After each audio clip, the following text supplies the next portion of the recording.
โอเคสบายดีเด้อสบายดีหลายๆเพื่อนๆเนาะที่ว่าอยู่ใน YouTube นี่เนาะคลิปนี้และวิดีโอนี้เขาจะมาสอนเกี่ยวกับการตั้ง YouTube การตั้ง YouTube เขาจะตั้งแบบใดมันถึงจะได้เงินเนาะเอาเงินมาใช้เนาะเงินจาก YouTube มาใช้เป็นเขาบัตรธนาคารของตนเองเด้อโอเคตอนนั้นเราต้องมีตัวนี้เด้อตัวนี้เราจึงสามารถมาตั้งได้โอเคตรงนี้เนาะเขาจะกลับไปนาทำทิศเนี่ยทำที่เขายังสอนไปหน่อยนึงมันจะเข้าใจดีเนาะโอเคทำทิศเขาต้องตั้งบัญชีเด้อ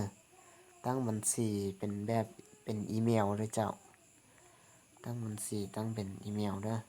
เขาต้องชื่ออีเมลเขาดีเนาะเขาต้องไปทำทิศเขาต้องไปกดนี้โอเค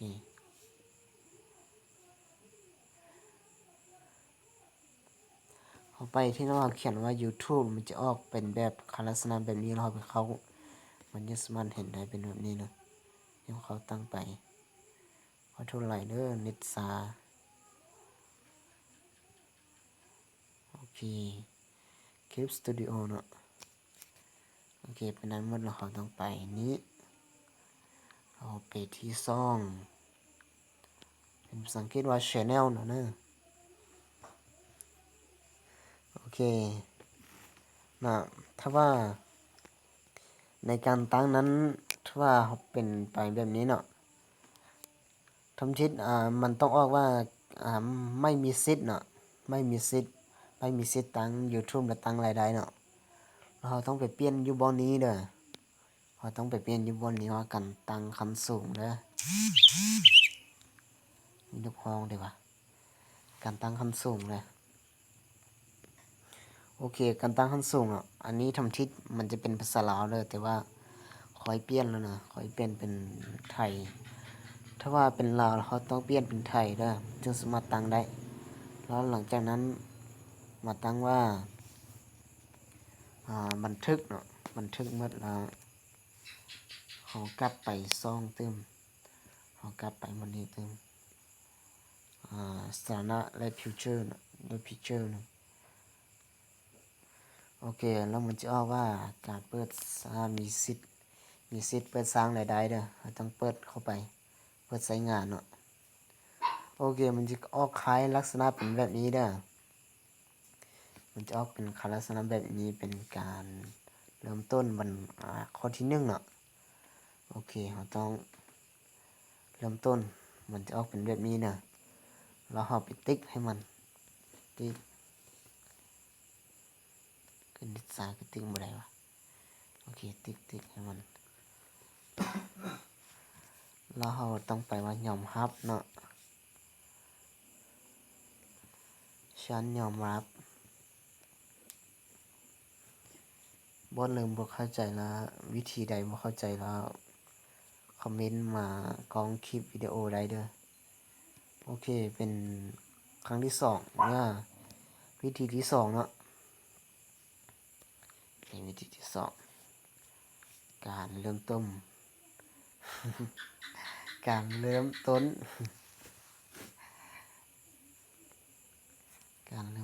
วิธีที่2โอเคเขาจะเขียนว่าการคุณจะถูกเปลี่ยนเส้นทางไปยังที่ Extend ถือว่าเราต้องกำลังคัดไปโอเคตามนี้แล้วก็ได้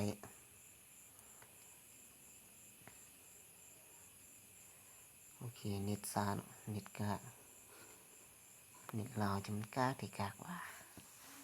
โอเคเราต้องไปบัญชีที่ว่าเขาเลือกไว้นะอันนี้ก็ไม่เห็นว่านี่นะเห็นแล้วเด้อไม่ได้ของเพิ่งYouTube Boy Studio นะโอเค YouTube Boy Studio บนใดบ่เข้าใจก็คอมเมนต์มาเด้อโอเคมันจะว่ามันเป็นแบบนี้เนาะ YouTube Boy Studio เนาะที่เว็บไซต์ของคุณ ต้องไปติ๊กให้เขาอ่อนให้เลือกประเทศนะโอเคเราต้องไปบนนี้กันนะโอเคเลือกประเทศเอาประเทศไทยวะ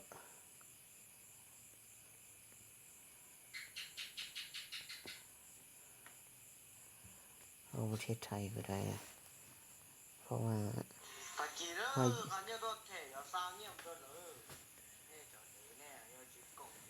โอเคไทยเนาะว่าคำนี้เขาอ่านมืดเนาะอ่านก็ได้มาอ่านก็ได้เขาต้องเรียนไป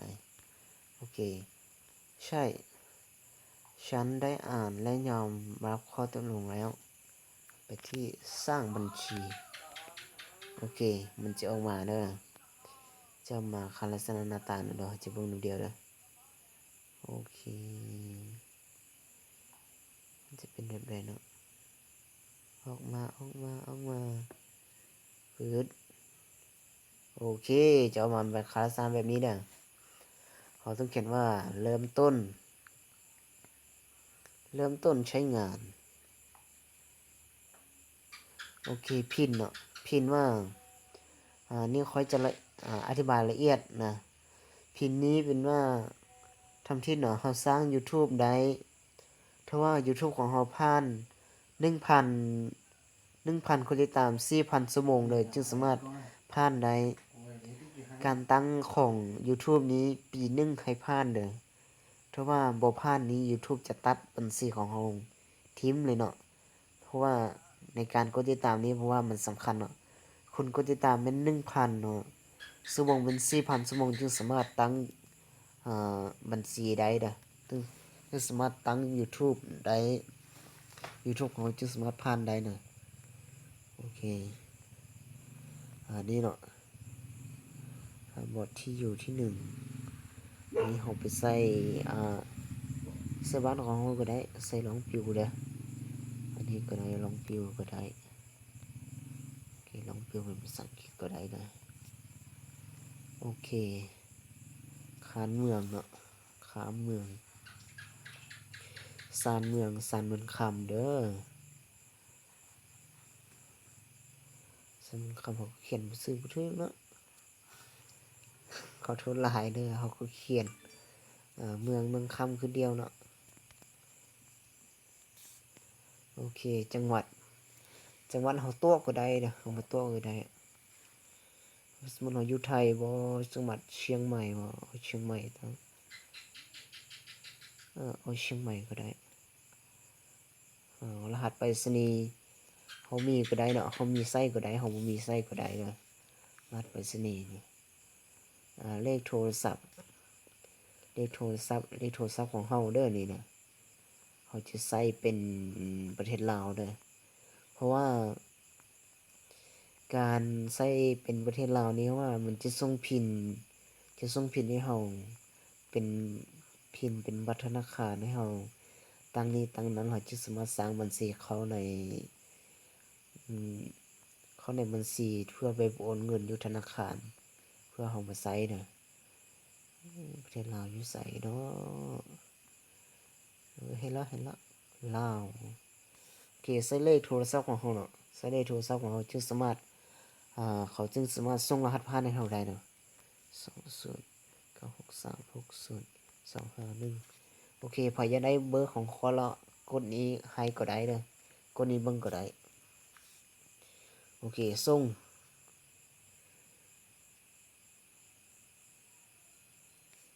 จะเอาเรือมาวะส่งข้อความใส่สุทนาเขียนเฮามูฟสังกฤษเฮาต้องว่าส่งข้อความก็ได้ยืนยันโอเคใส่ยืนยันก็ได้ยืนยันไปแล้วจะออกมาแล้วเขาจะส่งรหัสผ่านให้เฮาเด้อรหัสผ่านทุกตัวติ๊กตอกโอเค657459657459โอเค 6 5 7 4 5 9โอเคใส่หมดเลยเนาะเขาต้องว่าส่ง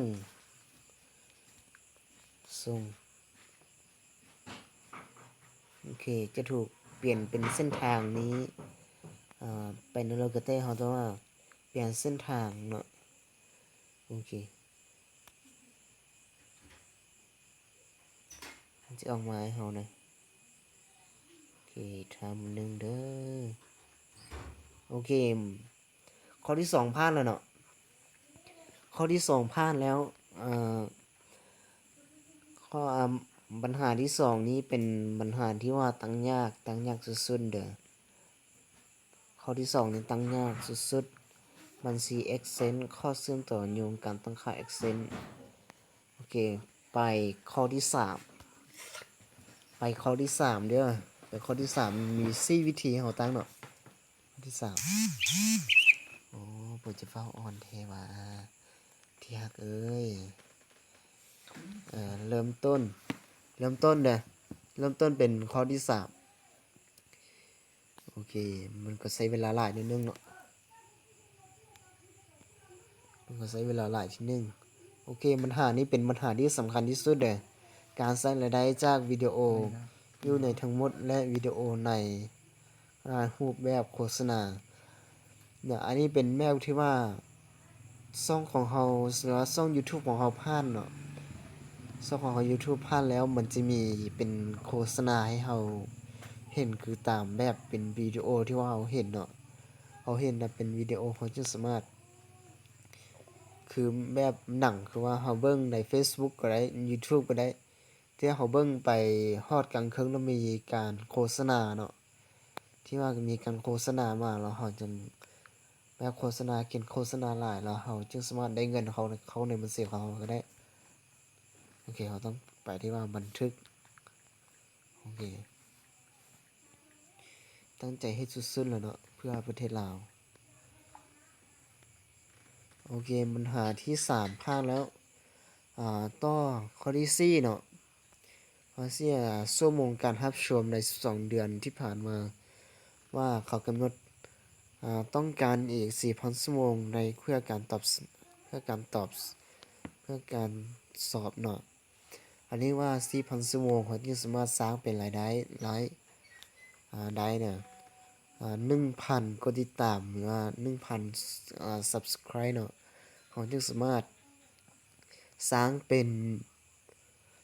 เขาจะสามารถสร้างเป็นบัญชีเพื่อไปเอาเงินอยู่ธนาคารได้เด้อคลิปนี้ก็หมดเท่านี้แหละว่าต่อไปช่อง YouTube ของข้อยเฮพาเนาะข้อยจึงแบบ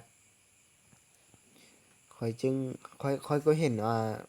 บางคนแล้วจูอายเขาก็แบบประสบการณ์เขาหลายนี่เขาก็เอ็ดพลาดแล้วแต่ว่าช่อง YouTube ของเขาไว้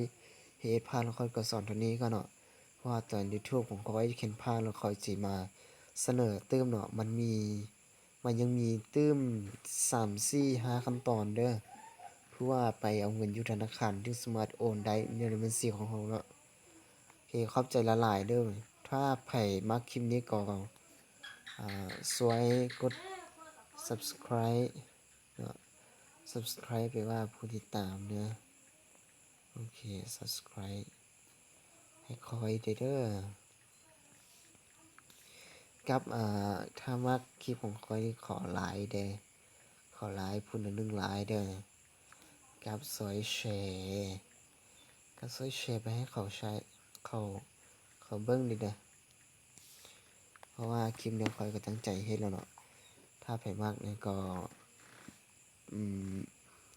ซอยกดติดตามแด้ซอยกดติดตามและซอยเบิ่งเพื่อว่าเป็นการเฮ็ดเวียกหนึ่งที่ว่าเราจึงสามารถสร้างเงินอยู่นำเขาได้เนาะโอเคขอบใจหลายๆเด้อที่ว่ามารับชมคลิปวิดีโอของข้อยขอบใจหลายๆ